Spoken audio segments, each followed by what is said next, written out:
Hey, welcome back, everybody. No, it's been a little been busy. This time of the year it just gets crazy for me. I ended up playing Pittsburgh Light Up Night, which was pretty cool. So this is my last song. This is my most recent single release. And some bird friends came on by. Cover your eyes.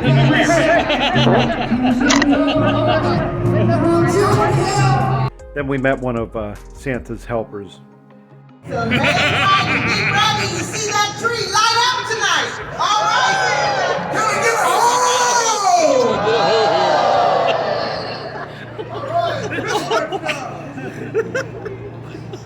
get I'll be right back. There's one down the road.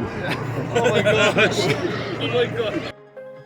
Juvenile jokes aside, I met Mayor Ed Gainey, shook his hand, and then we played.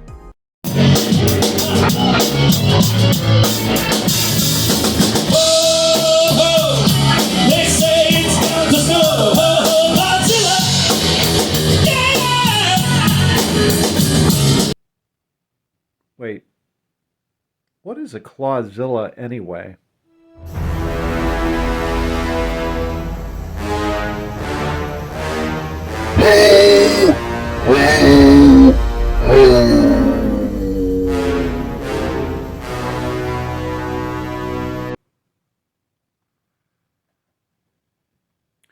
And other than that, I've just been working like a slave.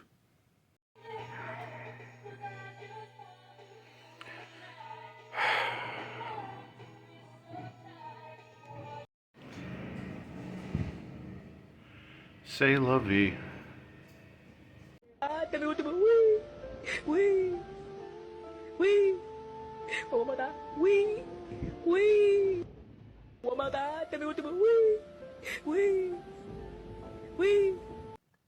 I went down to Sharpsburg, try to fish for some walleye. Fortunately, we had like a massive rainstorm. It flipped the river again, and it just shut off. So I have about 4 hours of footage. It all looks like this.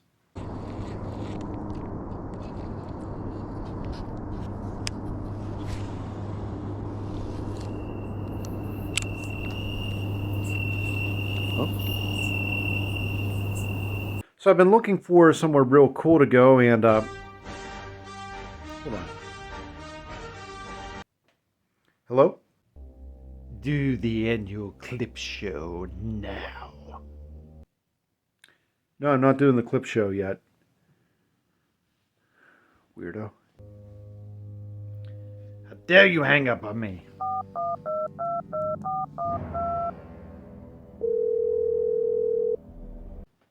And,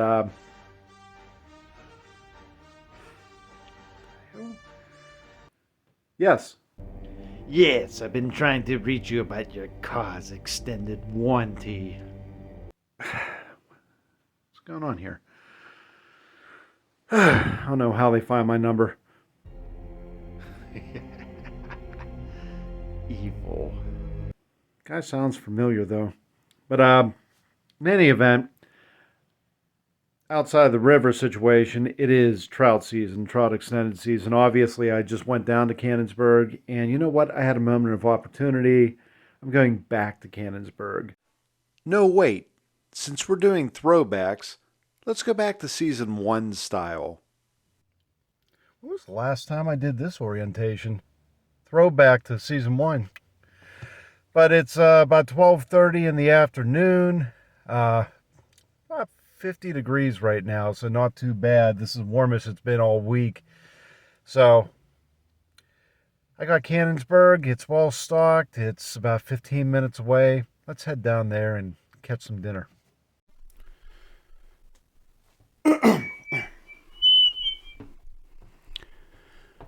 Hi, my name's Jake. I play saxophone, tour around the country, occasionally play bass, occasionally make and sell some music. And, what's that other thing?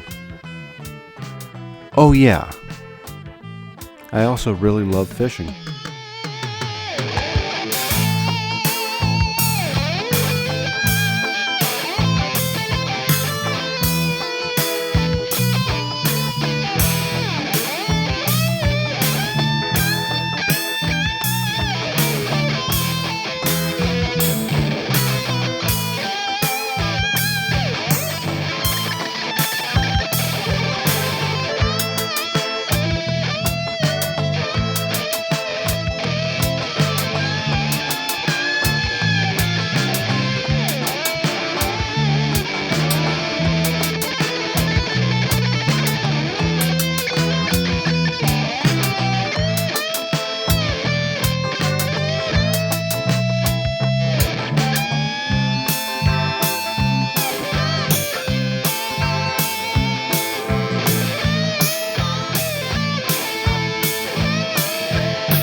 So I've gone on record saying that last year I was kind of avoiding this place just because it's so cliche to me, but I gotta admit, I've had some good luck with bass here this year. Go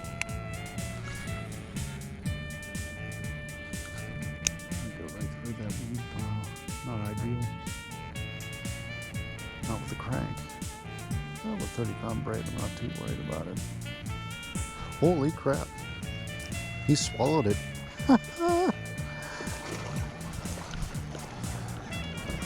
About time. About time.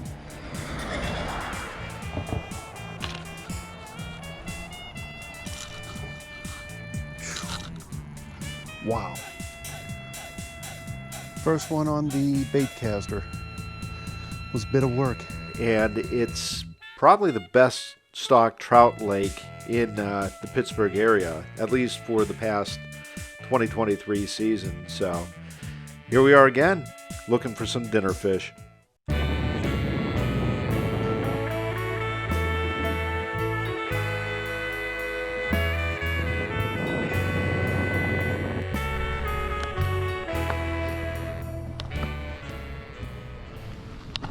Using my standard go-to, rainbow power bait, extra scent. Always seems to work well.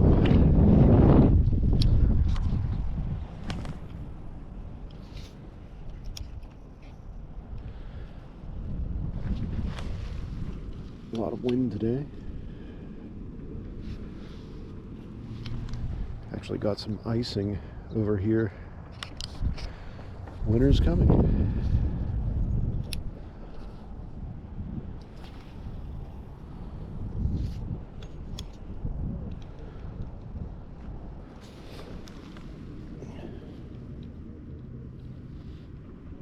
Now we wait.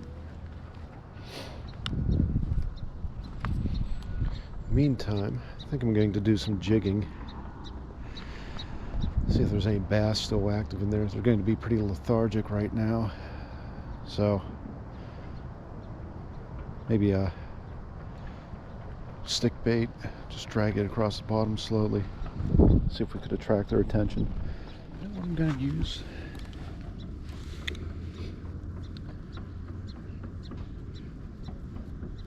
Used those gulp minnow in the river the other week.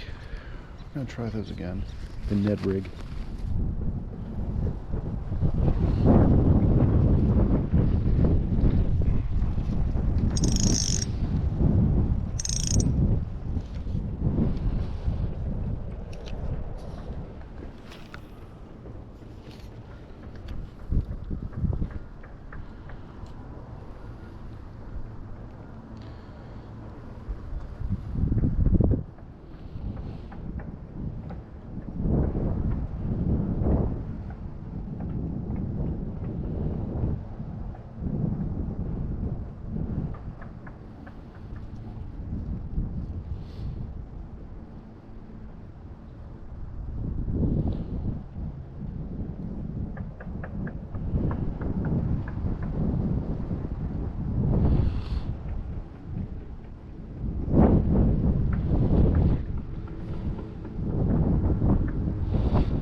Oh, look at that. Bald eagle. How about that? That is cool. Just came right across the dam. I swear it looked a lot more impressive in person, but GoPro. Let's try the cell phone cam. Maybe that'll fix it. Bald eagle in the tree. You can see his head right there real well. Came across the dam. Very cool. That didn't fix it. It's kind of amazing with the modern camera tech. It all goes to crap whenever you have the sun right in the foreground and it's kind of blocking everything out, making everything look like a silhouette. Oh well.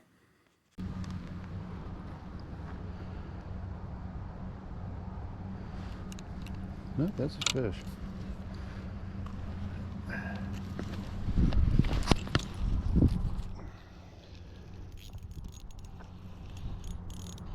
That's a trout. Gotta get him through that ice patch.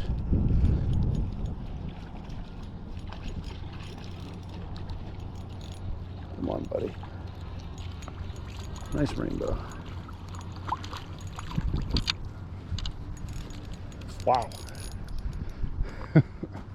Another pregnant female. You can tell just by looking at her. Technically not pregnant.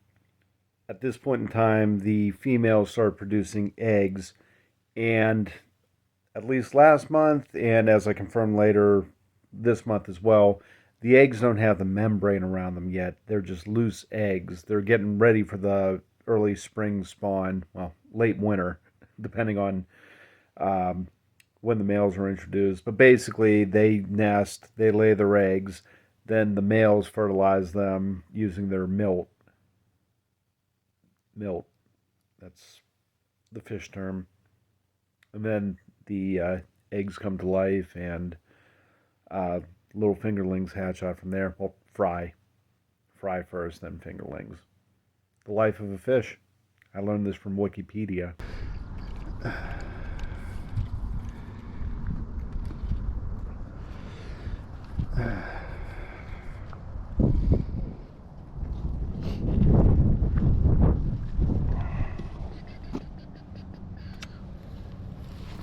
Net.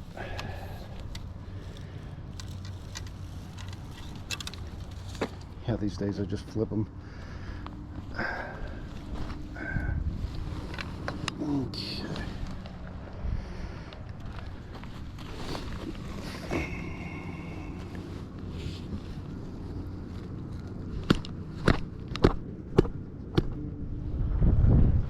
Well, prep, ready to go into the ice bath.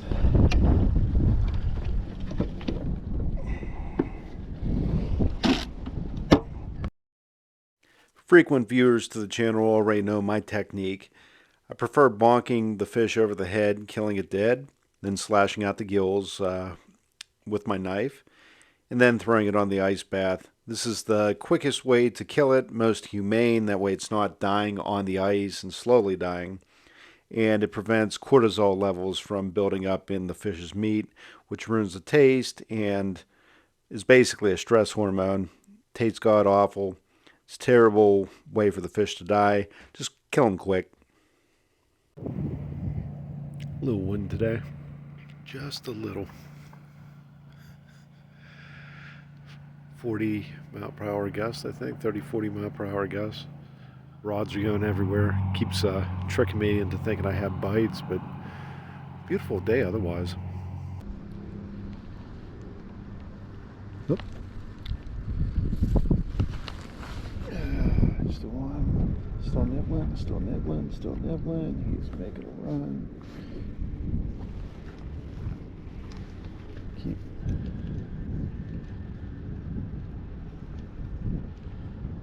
You just swallow that good and plenty. Yeah, I think he's on.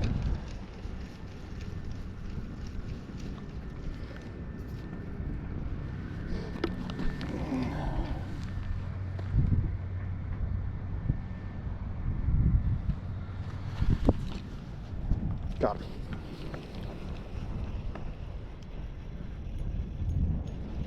I don't like to rush it with these guys. Usually you don't want them to gut hook themselves, but trout during this season, oh yeah, that's definitely the goal. He got some weight to him. I might be out of here sooner than I thought. My limit's 3. Wow. These things keep getting bigger and bigger. Oh, you don't. Wow. Okay, that's just ridiculous.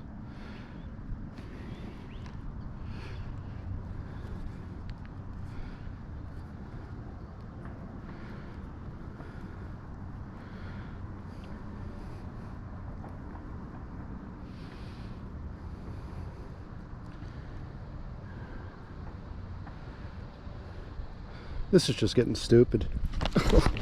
Jeez. Oh, nope. You ain't going nowhere.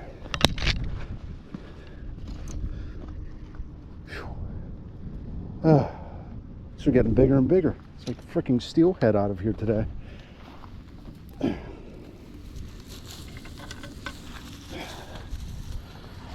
It's important to note that I almost dropped that, well, did drop that fish twice and retrieved it. Man.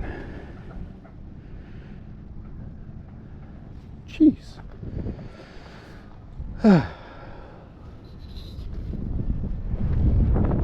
Number 2 for the day. Just shy of 16 itself. So an interesting fact, I saw about 5 trout actually pulled out today. My 2, 3 others around me. They were all female. Every single one of them. And the last time I came down here, I caught that female and then ended up cooking up the roe. Well, cooking it up. Marinating it in a Japanese marinade. It was like lemon juice, soy sauce. Let it refrigerate overnight. But the interesting thing is everything I'm seeing coming out of here after the fall stock were all female, which makes me wonder, this is just my theory. If anyone from the PA Game Commission is watching, you or any of the hatcheries, you could steer me straight on this. But I think what they're doing is actually stalking the female in the fall, and that way they're growing their eggs. Then they introduce the males late February, well, the month of February, when we're unable to fish for trout, or you shouldn't be. If you catch one on a lure, you take it off and safely return it. I think the idea is you're getting the females acclimated out there. They're the ones feeding throughout the winter months, and by the time spring rolls around or February rolls around, they're already used to hunting, fending for themselves. You have a stronger female, a better egg. Then they introduce the males that actually fertilize the eggs. That's my theory, just based upon the observations I'm making. If anyone has evidence to the contrary, please steer me wrong, because what I'm dealing with right now, we're all using power bait out there for the most part. Some guys are using worms, a couple people using just lures. No one is catching male trout, and there's a distinct difference in the face. And obviously, they don't have that egg belly. So yeah, that's what I'm thinking. Feel free to disagree. There's our eagle. Just came down, caught a fish. Though I'm glad I caught this moment, one of these days I'll catch him with a much better camera or photographer. They're hitting like crazy about 2, 3 o'clock, and after 3 they just shut off. Yeah, What, trout? yeah. Going for bass. That's all I go for. That's what I'm just messing around. Got a couple new baits I'm just trying out. Right on. Yeah, this time of year, they're what, generally hiding deeper, staying low, Yeah, they'll be real deep right or as deep as this lake gets. now. Yeah, I know.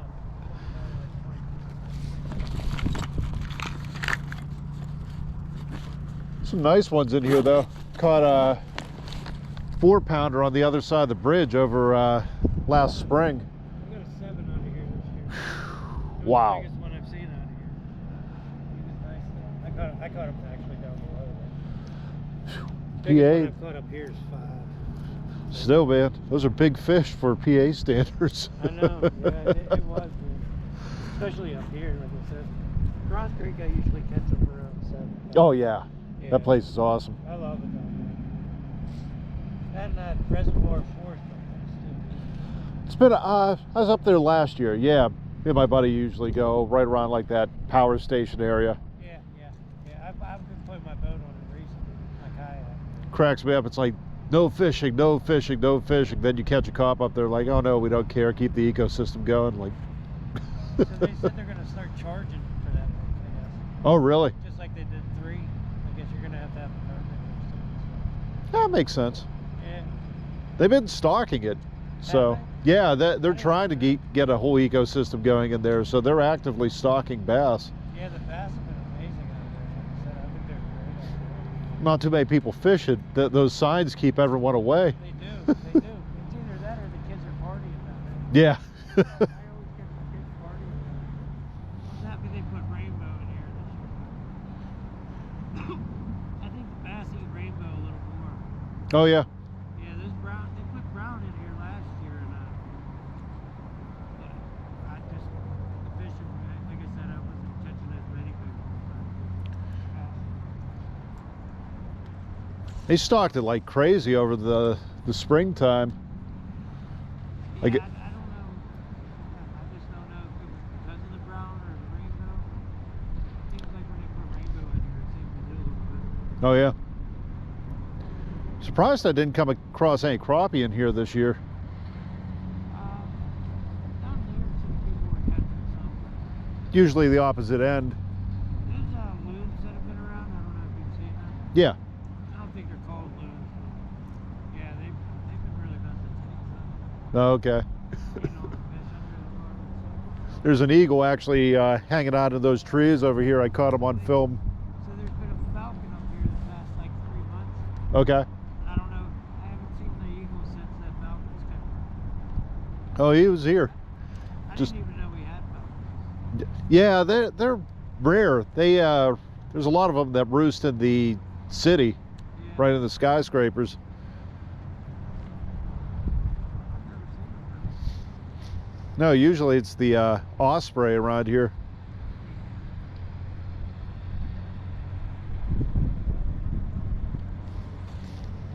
Falcon fishing like crazy.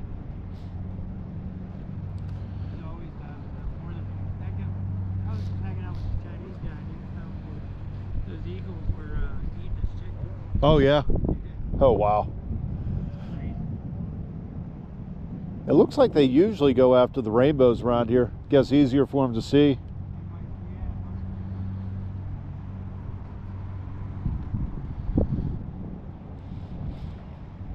There's a couple of Chinese guys that usually go down below too. They keep Funny thing about this lake, there's a lot of carp. yeah. Like hell if I could figure out what they want. There's so many carp. I got dough balls that the river fish will jump out of the water to grab. They don't touch them here. It's weird. Things like crankbaits. Really? Wow. Too. Like I'm like, you know, maybe I'll snag them, but no, they've been literally eating like crankbaits. Caught some guys catch them on bigger jigs, but I'd never seen them go after a crankbait. I've never seen them go after crankbaits either.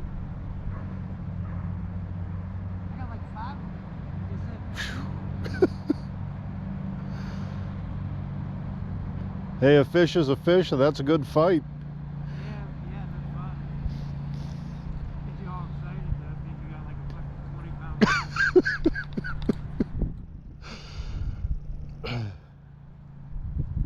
Alright, man, good luck. Have a good one. Got about 10 more minutes of sunlight, if that, so I'm going to start packing up.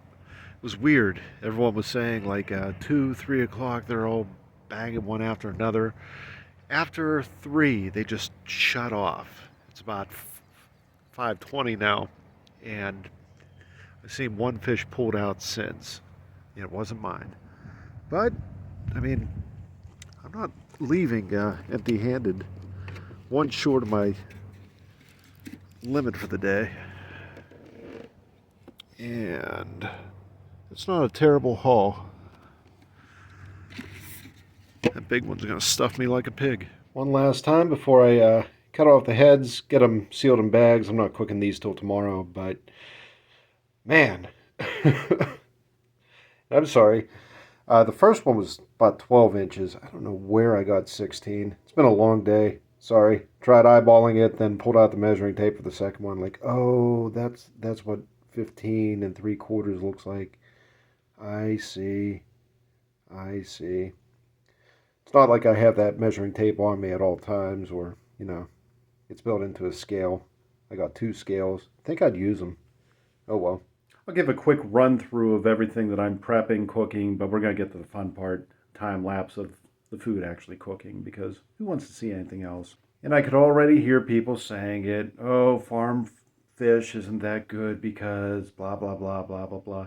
Listen, if you've ever eaten from one of these chains, or these chains, or have ever eaten processed food from one of these companies, just shut up and eat the fish. So instead of my go-to lemon and Old Bay with a lot of butter recipe, I'm doing something more, well, kind of Indian, kind of Chinese, somewhere in between. But it's a mix between a tablespoon of ground cumin, a tablespoon of yellow curry powder, and a tablespoon of umami mushroom seasoning blend. You can find that at Trader Joe's. It's like a salt substitute without salt being in it. So I'm going to be mixing all these together, creating my own dry rub, putting it on the fish, and then obviously pan frying that in butter and garlic and honey, plus a couple splashes of sesame oil, because why not? Fun fact about honey, you hold on to it for too long, it does crystallize. In order to revert it back to its liquid form, just simmer a pot of water. I've got the water to about halfway covering this bottle. Let it set in there for about 10 minutes and back to liquid goodness. Now, most usually I would cook my own rice from scratch, but I was kind of short on time, so I'm using a packet of the pre-made ready rice from Uncle Ben's. Wait, can I still say that? Ben's Original Garden Vegetable, because it's a flavor neutral rice. And I'm adding in my own garlic because I'm not a Philistine. And I'm adding in more of the seasoning, the butter, honey, and all the dry rub spices that I have left over from the fish. Obviously, keeping the two separate, not cross-contaminating. Now, for my straight green vegetable, I'm using asparagus, which is not an Asian or Indian vegetable at all, but I like it and it's congruent. That and the rice are going to be cooked into one pan because I kind of want all those flavors mixed together. And with the fish, I'm keeping these cloves, a couple cloves of garlic, whole. And I'll be roasting them essentially. So I could eat those by themselves, and there will be enough of a light oil flavoring the fish as well. Now regarding the rice, yeah, I'm chopping that stuff up.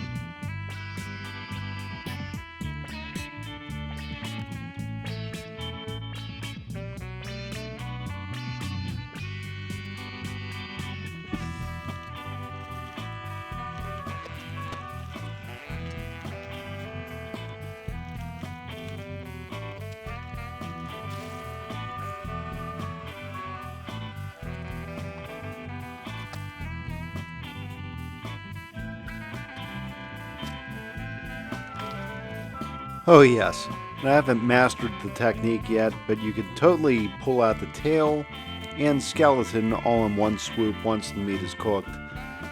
I'm working on it.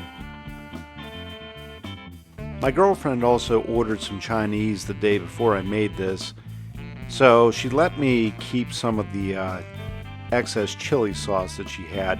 And it had a real nice heat to it, kind of a sweet heat, a little bit of salt to it, so I microwaved that and added it to the dish.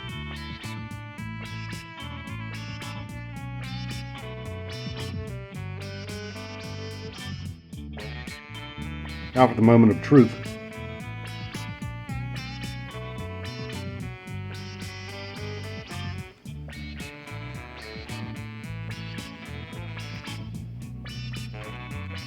Pretty damn good. In fact, the more I'm eating this, the more I'm just loving what this did to the skin.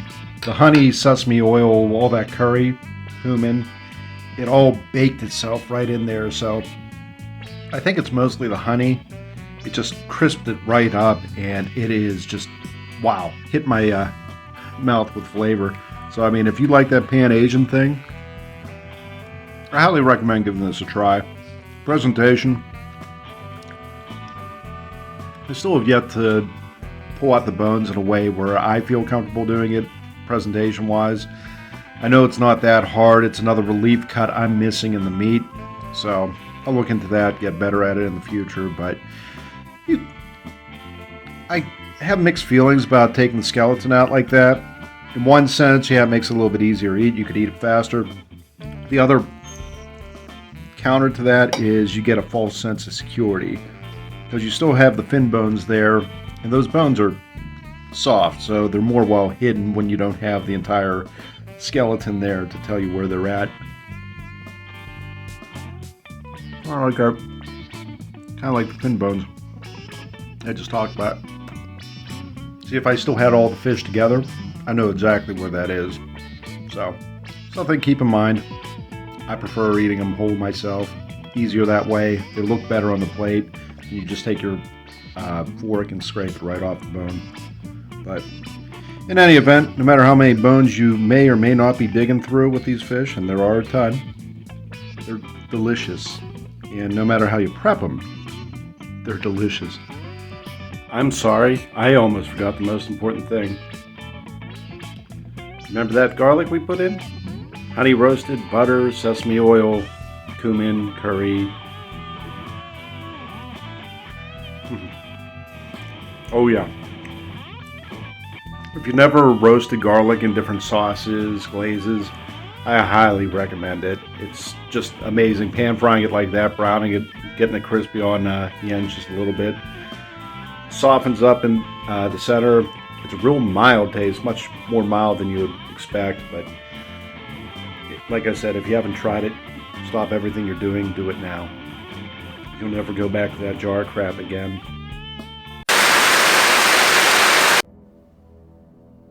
Ew. Son of a, that really hurt. Wait a second.